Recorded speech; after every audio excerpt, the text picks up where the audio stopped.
Hey everyone, welcome back. So if you haven't heard about From yet, you're missing out on one of the most mind-bending supernatural horror series on television right now. The show follows a simple but terrifying premise. A group of people get trapped in a mysterious town they can't escape from. The main road is blocked by a fallen tree, and every other route somehow loops back to the town center. And at night, deadly creatures emerge and hunt anyone who dares to go outside without protection. In Season 1, we're introduced to this nightmare world and the people trying to survive it. By the end of the season, we're left with massive questions about what this town really is and why people can't leave. Let's break down everything that happens in Season 1. Season 1 opens with the Matthews family on a road trip. There's Jim and Tabitha Matthews, their teenage daughter Julie, and their young son Ethan. Their RV is heading down the highway when a drunk driver named Toby, along with his friend Jade, runs them off the road.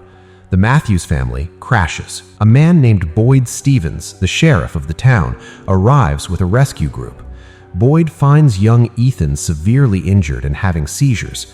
Boyd brings them all to safety and takes them to the town of Derry, or what he calls this place. Boyd explains something crucial to the shocked Matthews family. They're trapped. The main road is blocked by a fallen tree. Every other escape route somehow loops back into town. No one has been able to leave. And at night, there are creatures, human-like monsters that hunt people. Everyone has to stay indoors and use mysterious talismans to protect themselves. Now, Boyd explains to the Matthews family that they must participate in the choosing ceremony. They get to decide how they want to live. Option 1, stay in Boydstown, where residents try to maintain normal lives and work toward finding a way to escape. Or Option 2, live at Colony House, led by Donna, where residents embrace a more free-spirited lifestyle. They accept that they might be trapped forever and just try to enjoy whatever time they have left. Jim, Tabitha, and Ethan choose to stay in Boydstown, but Julie chooses Colony House. She makes a shocking revelation. She knows her parents were planning to get divorced after this family vacation. They never told her the truth. She feels betrayed and decides to leave her family. At Colony House, Julie befriends Ellis, Boyd's estranged son, and a woman named Fatima, who becomes close to Ellis. Meanwhile, Boyd's loyal deputy, Kenny, arrives at the clinic one morning and discovers something horrifying. During the night, someone let the creatures inside the clinic. 2 people are dead: the drunk driver, Toby, and Kenny's own father, Bing Khan. Kenny is devastated. His mother, Ten Chin, who manages the diner, tries to comfort him. Kenny also develops feelings for Dr. Christie, who works at the clinic. Christie develops mutual feelings for Kenny, but she resists pursuing a relationship. She's holding on to hope that one day they'll escape the town so she can reunite with her fiancé, Mari, who she left behind before getting trapped. The Matthews family witnesses a horrific public punishment. A resident named Frank got drunk and made a careless mistake that led to the creatures killing his wife and daughter.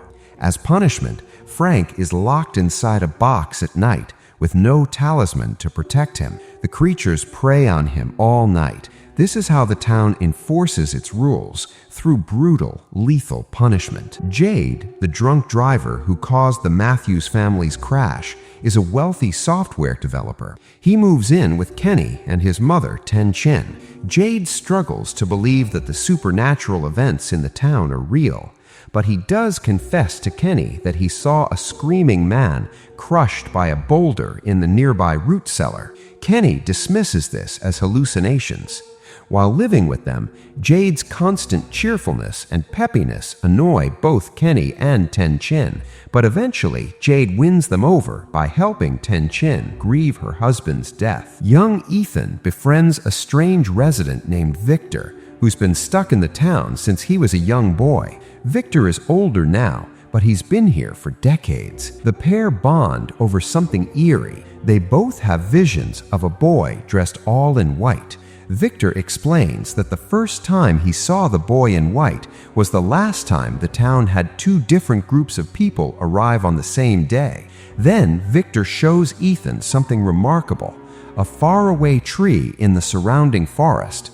The hollow trunk inside this tree can teleport people to random locations around the town. A town resident named Sarah is plagued by voices commanding her to commit terrible acts. These voices tell her to kill people, to let the creatures inside the clinic. Sarah has followed some of these commands already. She let the creatures into the clinic, which resulted in Kenny's father's death. As Sarah prepares to follow the voice's command to kill young Ethan, her brother Nathan intervenes and tries to stop her. During their struggle, Sarah accidentally kills her own brother. Father Catry then secretly captures Sarah and questions her about the voices. Catry has his own theory. He believes all the town residents are part of God's plan for a new chapter of the Bible. Sarah explains that the voices warned her that the arrival of Jade and the Matthews family would bring death to everyone. But if she follows the voices' commands, everyone will be saved and finally allowed to leave. Tabitha Matthews becomes obsessed with the town's electricity. There's no visible power source, no power plant, no generator, nothing. All the electrical wires seem to lead downward into the ground. Tabitha begins digging into her basement to find the power source. During this excavation, she has a strange vision of a mysterious lighthouse. Even stranger, she finds something in the diner's storage room, a bracelet she had made for Jim years ago. Jim had lost this bracelet before they arrived in the town, but it's here in storage with the belongings of dead residents. This discovery deeply confuses and frightens Tabitha. Jade is determined to find a way to escape the town. He begins trying to craft a radio to communicate with the outside world. While trying to raise an antenna in the woods, Jade hallucinates the bloody aftermath of a Civil War battle. He also sees a strange symbol carved in a tree.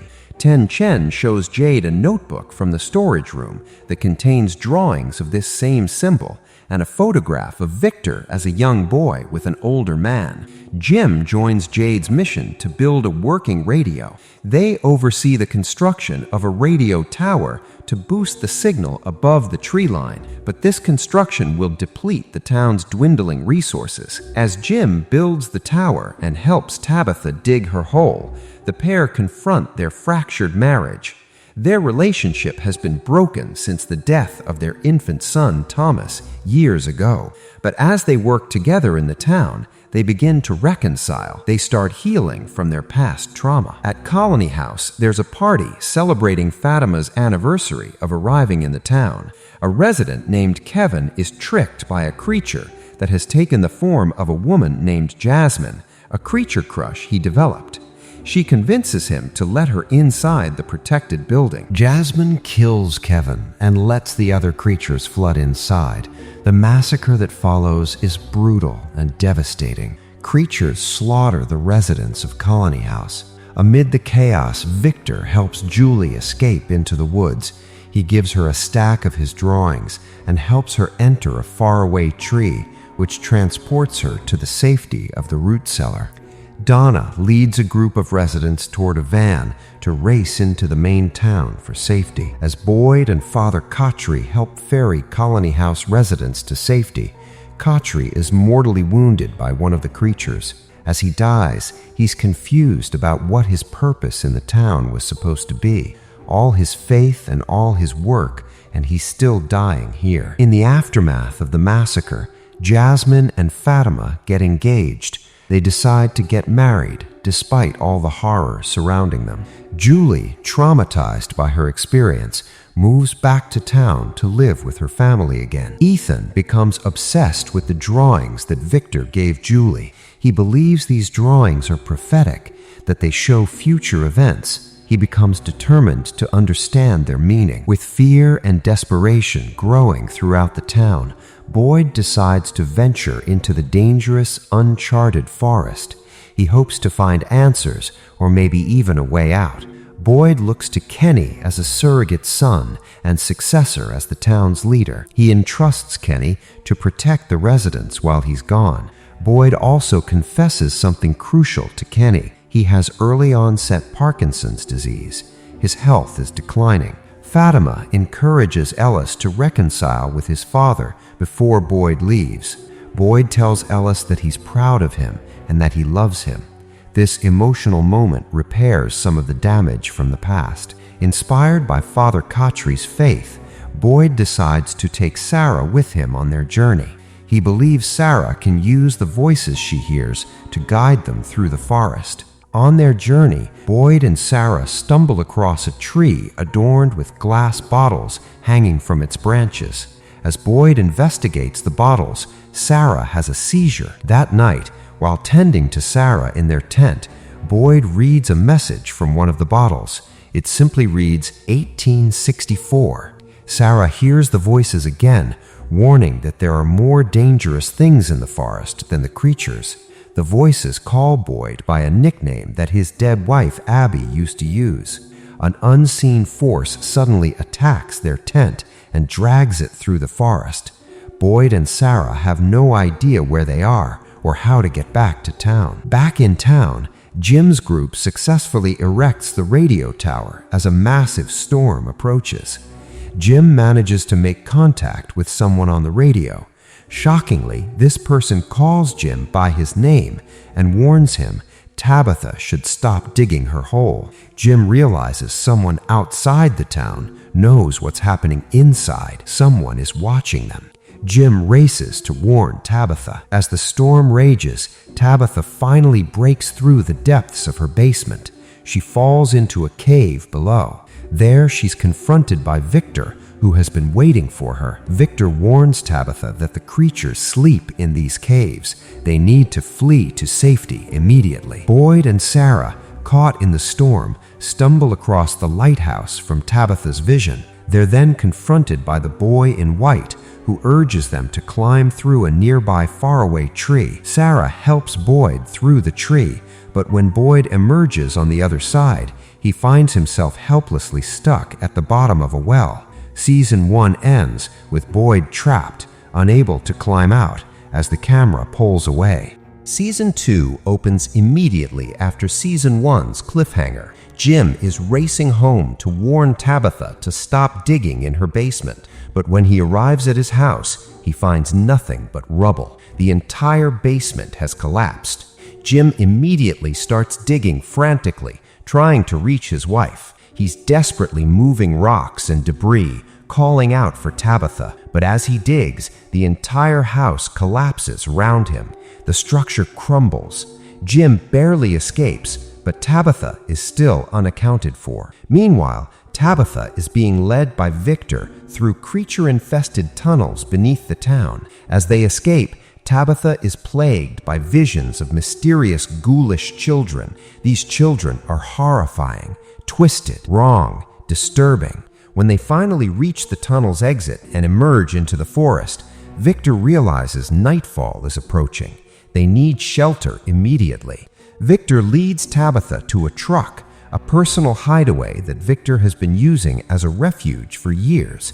They hide inside to survive the night. Back in the town center, something shocking happens. A bus filled with passengers arrives. These are new people who have also been trapped by the falling tree. The bus passengers are confused and terrified. Donna and Kenny rush to greet them and hurry them inside the diner to get them to safety before nightfall. Some passengers refuse to listen to the warnings about staying inside at night. These residents venture outside. They're all slaughtered by the creatures that descend upon them.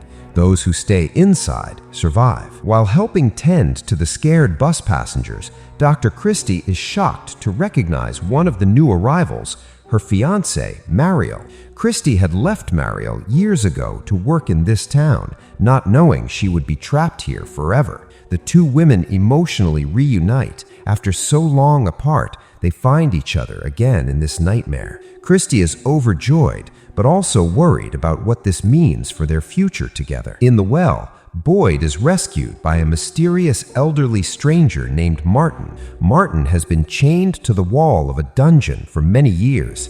As a music box begins playing, Martin warns Boyd that something more sinister than the creatures is nearby.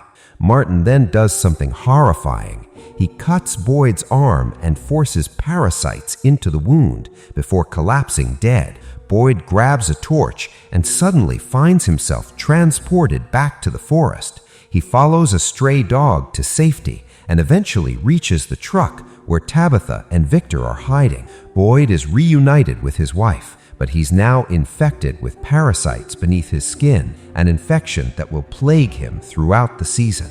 The next morning, Boyd finally returns to town and reunites with Ellis. He encourages Ellis to be there for Fatima and not make the mistakes Boyd made by ignoring his wife Abby's struggles. Ellis and Fatima decide to get married immediately. Jim is freed from the rubble and happily reunited with his family. But as Boyd and Donna survey the wreckage from the storm, they realize something devastating. Many of their crops have been destroyed, and they're running dangerously low on supplies. This problem becomes even worse with the arrival of all the bus passengers who need food and shelter. The bus passengers include several important new characters. Mariel, Christie's fiancé, who is a recovering drug addict, Bakhta, the bus driver, the elderly Tilly, who has terminal cancer, Randall, a selfish and troublemaking passenger, and Elgin, who begins experiencing prophetic dreams from the moment he arrives. Jade questions Victor about the mysterious symbol and the photo of young Victor with an older man that was in the journal. In exchange for Jade playing Twinkle Twinkle Little Star on a violin, a song Victor's mother used to play for him, Victor agrees to answer questions. Victor explains that the older man in the photo was named Christopher. Christopher was jovial and happy at first, but after seeing the symbol, he became obsessed and slowly turned sinister. One day, Victor's mother hid young Victor away from Christopher to protect him. When Victor emerged from hiding, every single resident in town had been killed. Christopher had murdered them all. Back in town, Boyd discovers that the parasites Martin forced into his wound are spreading beneath his skin. He can feel them moving, writhing inside. He constantly hears the music box playing. He sees visions of a ballerina. These visions are becoming more frequent and more disturbing. Bus passenger Tilly is suffering from terminal cancer. She has a stash of liquid morphine that she needs for pain management. Tilly gives this precious morphine to Christy for safekeeping at the clinic. But Marielle, a recovering drug addict who relapsed after Christy disappeared, secretly begins stealing the morphine. Christy catches her fiancé in the act of stealing. Marielle confesses that she was on her way to rehab when her bus got stuck in the town. Christy had been missing, which caused Marielle to relapse into her old addiction. Now that they're reunited, Christy vows to help Marielle kick her addiction once again. Their love becomes a source of strength for both of them. Fellow bus passenger Randall grows antagonistic and resistant to the town's rules. He refuses to follow Boyd's leadership. Randall gets himself kicked out of Colony House and instead takes up residence in the abandoned bus. After discovering that Randall has a drone, Jim approaches him for help. Jim wants to fly the radio antenna above the tree line to improve their radio signal. As the pair work together, they bond over a shared theory. All of the town's residents are being observed by some unseen force. They believe this is some kind of mystery experiment or test. Jade and Tabitha begin to bond over the various visions and hallucinations they're experiencing. Jade has seen the symbol repeatedly. Tabitha has seen the ghoulish children. When Tabitha reveals that she also saw the symbol inside the tunnels, Jade grows frustrated with Victor for not telling him this earlier. But Tabitha takes a gentler approach with Victor. She asks him about his past. Victor shows Tabitha pictures that his sister Eloise had drawn when they were kids, before she and everyone else in town were killed by Christopher. Jade realizes that one of the pictures depicts a Civil War scene, matching his previous hallucination. Tabitha realizes that one of the pictures shows the lighthouse, the same lighthouse she saw in her vision. Victor explains that his mother was trying to reach the lighthouse on the night of the massacre. She believed it held the key to saving the children. Tensions grow among the town's residents as food supplies dwindle dramatically following the storm. Everyone is hungry. Resources are scarce. The community is on the brink of collapse. While trying to calm an angry resident named Dale, Ellis is accidentally stabbed. Ellis is rushed to the clinic. He needs a blood transfusion to survive, but Boyd is terrified. He's infected with parasites. If he gives his blood to Ellis, he might transfer the infection to his own son. So Boyd devises a risky plan. He goes outside at night, a suicidal move, and deliberately attracts one of the smiley-faced creatures. He forces the creature to absorb the parasites from his body. Shockingly, this not only cleanses Boyd's blood, but it also kills the monster. The parasites are lethal to the monsters. Boyd gives his cleansed blood to Ellis, saving his life. Christy performs an autopsy on the first creature the town has ever killed. She discovers that the creature has no blood, but she collects its bile. She theorizes that this bile might have a similarly lethal effect on the other creatures. The town residents begin suffering from horrifying dreams that actually harm them in real life. Boyd warns everyone to stay awake or sleep in shifts. Sleep has become dangerous. Kenny has a dream about the music box, where a voice warns him that 3 residents will die unless the melody is stopped. Randall becomes completely obsessed with the idea that he's the subject of an experiment. He believes the creature's attacks are fake. He thinks some of the other town's residents must be in on some kind of con. To test his theory, Randall captures Donna and threatens her at knife point. Jim and Boyd arrive to save Donna, but Randall throws away their car keys to force them to stay outside at night and face the creatures. Jim hotwires a van to escape.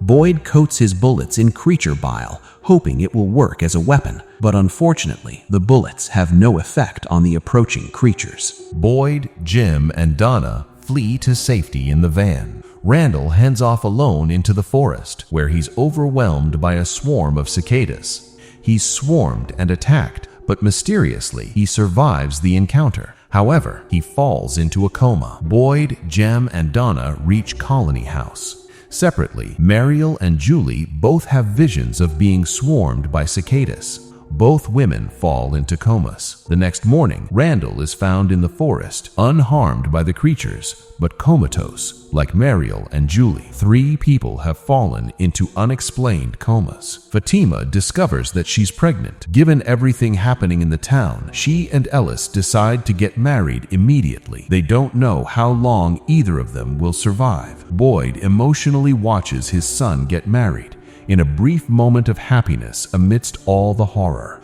Jade ventures alone into the tunnels in search of more information about the symbol. While there, he also has a vision of the ghoulish children. He sees them clearly, horrifyingly. Tabitha believes she must journey to the lighthouse, the place Victor's mother was trying to reach when she died. Tabitha thinks the lighthouse holds the key to saving Julie, Mariel, and Randall from their comas. Victor agrees to help her. He leads her to a new bottle tree that also serves as a faraway tree, teleporting her to the lighthouse's entrance. As Tabitha journeys toward the lighthouse, she's pursuing answers about this strange place. Sarah hears a voice that explains something shocking. Boyd had inadvertently released the music box monster onto the town. The music box contains a dangerous entity. The voice tells Sarah that to prevent the music box monster from killing Julie, Mariel, and Randall, Boyd will have to find the music box and stop its melody. Boyd ventures back to the dungeon where he encountered Martin.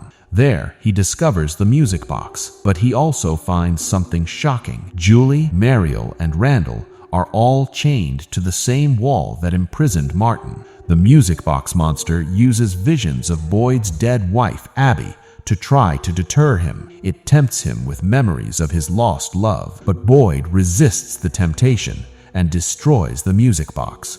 The moment the music box is destroyed, Julie, Mariel, and Randall wake up. The comas are broken. The dungeon itself begins to disappear, fading away as if it never existed. The town's residents celebrate their victory over the music box monster, but elsewhere in the forest, something else is happening. Tabitha is ascending the lighthouse. She climbs higher and higher, reaching the top. At the summit, she's pushed out of a window by the boy in white. Tabitha falls and suddenly wakes up in a hospital. A doctor tells her that hikers found her in the woods 3 days ago. She's outside the town. She's escaped. But how and what does this mean? Season 2 ends with this shocking revelation. Season 3 opens with Jim desperately searching for his missing wife, Tabitha. Kenny accompanies him as he seeks out the lighthouse. If Tabitha went to the lighthouse, maybe they can find her there. On their journey, Jim and Kenny follow a path of totems, mysterious stone markers, to a previously undiscovered settlement of log cabins hidden in the forest.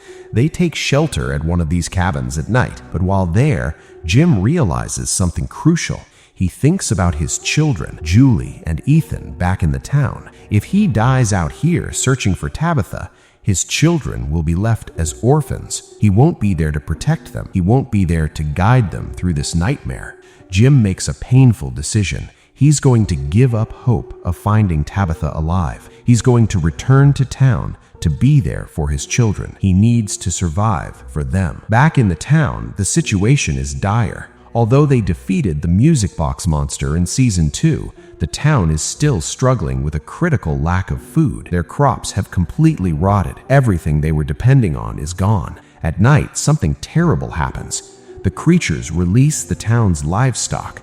The animals scatter everywhere. The town's sole remaining food source is now loose and wild. Boyd and his allies rush out to try to herd the animals back into their pens before the creatures attack. But the creatures are waiting. They attack Boyd and his group. The creatures chain Boyd down. They restrain him physically so he can't move. Then, right in front of his eyes, the creatures torture and kill Ten Chin. They do this deliberately and slowly, trying to completely break Boyd's spirit. Ten Chin, Kenny's mother, the diner manager, the woman who's been working alongside Boyd for so long, is slaughtered while Boyd is forced to watch helplessly. The next morning, Jim and Kenny return to town. They have news. There are fresh crops growing at the settlement of log cabins. There's hope for food, but Jim brings devastating news for Kenny. Ten Chin is dead. His mother has been killed by the creatures. Kenny is completely shattered. His mother, the one constant in his life, is gone. As Jim struggles to comfort Julie, who remains traumatized by her experience with the music box monster, something shocking happens. Jim receives a phone call. A child's voice is on the other end. The child claims to be Thomas, Jim's deceased infant son, the son who died years ago before Jim and his family ever arrived in the town. The implications are staggering. How is this possible? Is it really Thomas? What does this mean? Julie finds comfort in Elgin, who is plagued by haunting visions of a horrifying woman wearing a kimono. Elgin is tormented by these visions. He sees this woman constantly in his dreams and waking moments. Julie confides in him about her own experiences, and they bond over the supernatural phenomena they're both experiencing. Meanwhile, Tabitha is reeling from the revelation that she's somehow left the town and arrived in a hospital in Camden, Maine. She's outside. She's escaped, but nobody believes her story about the town. Everyone thinks she's crazy. The doctors, the police, everyone dismisses her account of what happened. Desperate to find someone who won't assume her story is insane, Tabitha seeks out Victor's father, Henry. She finds him and convinces him of the town's existence. She tells him that her son, Victor, has been trapped there for decades. Henry is shocked, but also somehow not surprised. Henry reveals his own tragic backstory. His wife, Miranda, had been plagued with visions of the lighthouse and the township before she disappeared. Miranda was convinced it was her destiny to find the lighthouse and save the children. Henry's wife and their 2 children, Victor and Eloise, were all trapped in the town. Now, looking at Tabitha, Henry believes that Tabitha has been chosen to fulfill what Miranda couldn't. He thinks Tabitha is supposed to finish what Miranda started. Henry reveals that Miranda had created bottle trees as art installations, beautiful, mysterious pieces of art. The first bottle tree is where Miranda had her original visions of the town. Henry and Tabitha race to this original bottle tree in the hopes of finding answers. As they arrive and search, Tabitha finds a bracelet in Henry's car. The bracelet is an exact replica of the one Tabitha made for Jim. The same design, the same craftsmanship. Henry explains that Miranda made this bracelet for him before her disappearance. This discovery sends Tabitha into an emotional spiral. 2 bracelets, 2 women separated by time, two families connected across decades. The mystery is deepening. The implications are enormous. As they're processing this revelation, Henry's car gets into an accident. EMTs and police officers arrive to rush Henry and Tabitha to the hospital. As the ambulance begins driving them away, something impossible happens. A fallen tree blocks the road. The ambulance is diverted from its path. As night falls, Tabitha realizes with horror what's happened. They've returned to the town. She frantically warns her new companions, the EMTs and the police officer, about the creatures that will soon descend upon them. The EMTs refuse to heed her warning. They think she's still confused and traumatized from her accident. They don't believe her. The creatures attack. The EMTs are slaughtered. They're killed despite their disbelief. The police officer, a woman named Danny Aosta, flees from the carnage in absolute shock and horror. As Aosta races toward the nearby colony house, she's firing her gun at the creatures in panic. In her panic, she accidentally kills a resident named Nikki. Boyd arrives to rescue Tabitha and Henry, but as he does, the creatures force him to make an impossible choice. He has to coldly abandon Randall to the creatures. He can't save everyone. Randall is left to the monsters. But then, Tabitha is emotionally reunited with her family, who had lost all hope of ever seeing her again. They thought she was dead. She's alive. The next morning, Boyd is shocked to discover something. Despite severe injuries, Randall has been left alive by the creatures. Randall survived the night, but when the town learns that Tabitha has returned, they grow angry at her. They blame her for failing to bring help from the outside world. She escaped and came back empty-handed. A resident named Dale, desperate and hopeful after learning that escape is possible, decides to try to follow Tabitha's path out.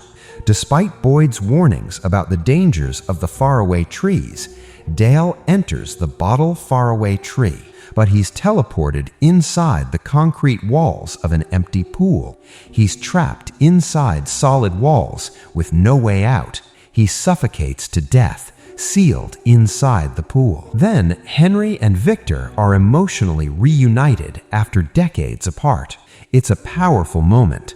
A father seeing his adult son for the first time in years. But at first, Henry is apprehensive about Victor's state of mind. He's pursuing what seems like delusions, a quest to find a ventriloquist doll that belonged to Christopher, the man who went mad after becoming obsessed with the symbol.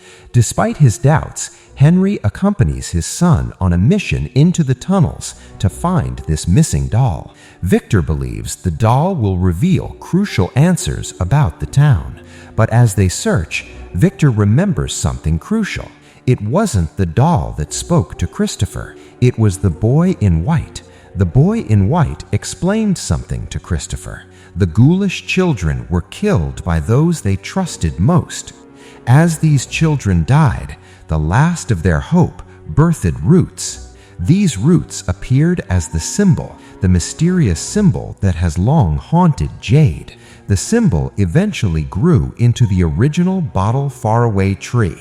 The boy in white told Christopher that he needed to save the children by entering the tree, but Christopher refused. So young Victor warned his mother Miranda about the danger. Victor's warning led to Miranda trying to reach the lighthouse to save the children, but this led to Miranda's death and the deaths of everyone else in the town that night. Ellis grows deeply concerned about Fatima's pregnancy. She's coughing up blood. She has erratic mood swings. She's completely losing her appetite, but secretly, the only thing that satiates her hunger is feeding on the rotten crops. Christy uses an ultrasound machine from the ambulance to examine Fatima. The discovery is shocking. There's nothing in Fatima's womb. The ultrasound is completely empty. This revelation terrifies the town. Many residents begin to fear that Fatima is going insane. As Fatima attempts to resist the urge to feed on the rotten crops, she's comforted by Tilly. But then Fatima suddenly turns violent. She kills Tilly. Boyd helps Ellis cover up this act. But Kenny and Officer Ahosta begin an investigation into Tilly's death. They view Sarah as their prime suspect because of her past violent acts. Elgin finds an old Polaroid camera that begins printing photos. These photos seem to communicate with him, to guide him. Following the guidance from these photos, Elgin captures Fatima and locks her in a secret room inside the root cellar. Elgin claims that there's something growing inside Fatima, but it's not her baby. Elgin then begins force-feeding Fatima his own blood. This causes her pregnancy to rapidly develop and advance at an unnatural rate. Despite their initial happy reunion, Jim and Tabitha's marriage strains once again. Tabitha becomes devoted to helping Jade and his obsession with the symbol. As Jade tries to determine the meaning of the numbers written inside the bottle tree bottles, Tabitha realizes something about herself. She had dreamed of the town in the log cabin settlement when she was a little girl. She believes she was fated to be there. She was destined. While searching for Fatima, Boyd and Kenny finally reconcile. Their relationship had been fractured over how Boyd protected Sarah.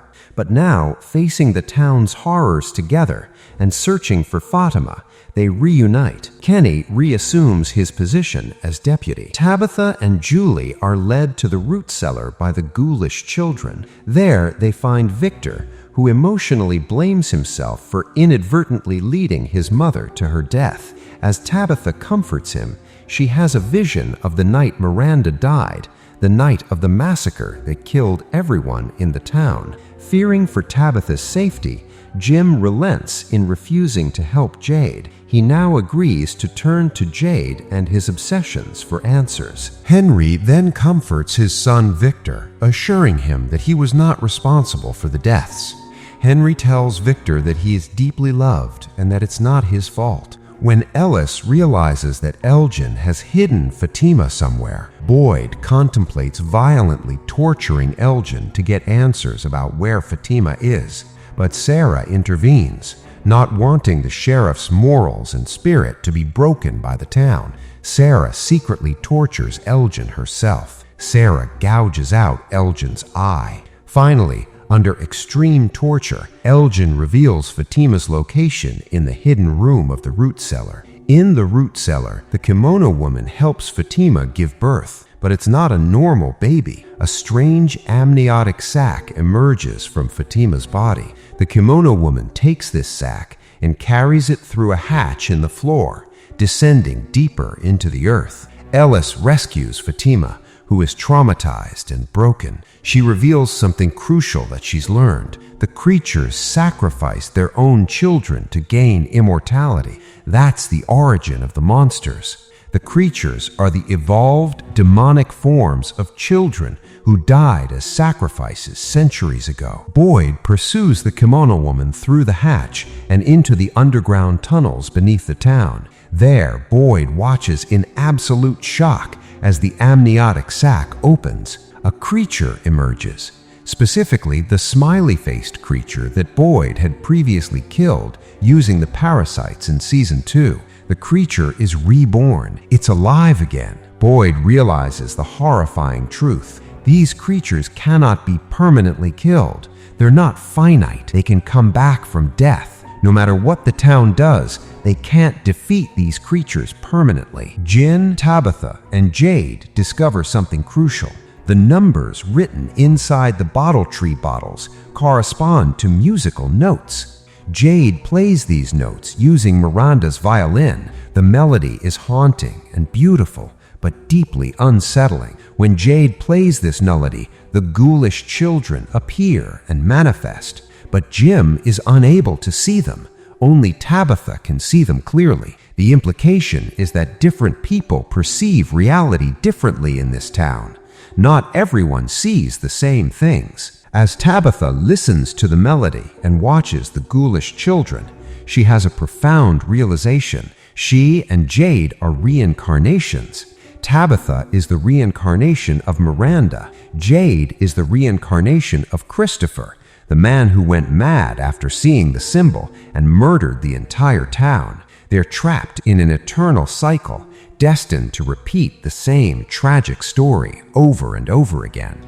Tabitha understands that she's been drawn to the lighthouse, just like Miranda was. She's been compelled to save the children, just like her predecessor, but Miranda failed, and now she's beginning to understand that she might be destined to fail as well. The cycle continues. As Jim tries to process this revelation about reincarnation and eternal cycles, something shocking happens. A future version of Julie appears and warns him, "Run away, try to change your fate." But Julie is too late. Jim is confronted by a man in a yellow suit. This man is revealed to be the voice that Jim heard on the radio, the person who warned him about Tabitha digging in the basement. Without hesitation, this man brutally murders Jim. Jim is killed right in front of his daughter, Julie. Julie watches helplessly as her father is murdered by this mysterious entity. The man in the yellow suit is something far more sinister than the creatures. He's a different kind of threat entirely. Season 3 ends with the death of Jim and the emergence of this new, more powerful force.